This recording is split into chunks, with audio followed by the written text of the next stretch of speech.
ce matin, nous avons eu une assemblée générale qui est due au fait que la semaine dernière, nous étions en mouvement sur certains points, sur 4 points. Et jusqu'ici, rien n'est fait. Les points, je vais les rappeler. C'est l'autonomisation de l'université Assane Seck de Ziguinchor, c'est-à-dire le portage du coude vis-à-vis de l'université, ça doit cesser. Voilà. Et le deuxième point, c'était les bourses, le renouvellement de taux. Le troisième point, c'était le Wi-Fi. Le quatrième point, c'est les sentiers. Nos pavillons et nos campus qui ne sont pas livrés jusqu'à présent.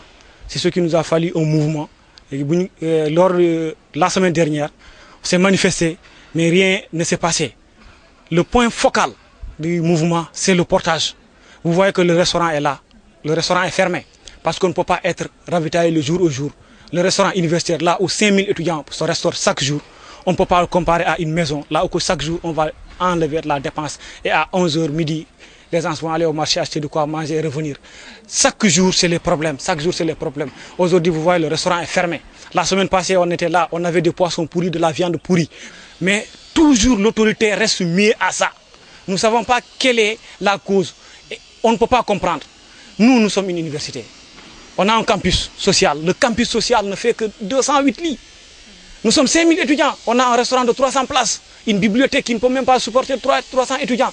Le gouvernement est en train de poser des pierres partout au Sénégal, dire que voilà, nous avons élargi la carte universitaire. Avant d'élargir, il faut maintenir ce qui est là, améliorer les conditions ou faire disparaître ça au profit des autres universités. Si c'est ce qu'ils veulent faire, ils n'ont qu'à nous le dire. Nous avons déjà existé. C'est eux qui ont décidé de fermer le restaurant. Donc après leur assemblée générale, ils sont venus au restaurant. Vers les coups de 9h moins le quart, la fermeture du restaurant c'est à 9h.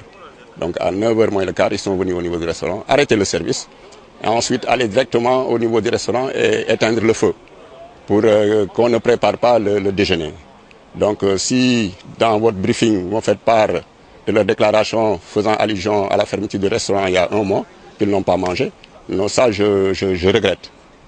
Parce que le petit déjeuner a été servi. Depuis lors, peut-être il y a des fois des ruptures, mais le service a été toujours effectué tous les jours et toute la semaine. Donc du lundi au dimanche, donc le restaurant s'ouvre. Mais ce matin, après leur assemblée générale, ils sont venus arrêter le service à 9h moins le quart et éteindre le feu pour demander de ne pas préparer le dîner pour une durée de 48 heures. Donc nous avons pris acte. Ils ont fait une sortie la fois dernière faisant allusion aux poissons. Alors, le poisson est du poisson congelé. Alors, le poisson congelé ne peut pas être décelé comme avarié. Nous ne sommes pas des spécialistes. Le poisson n'a pas été amené en laboratoire pour voir exactement si c'est avarié ou pas. Mais ce que nous constatons, effectivement, que la congélation a duré. Et tout produit congelé à une certaine durée perd sa saveur. Ça, nous le reconnaissons. La saveur se perd.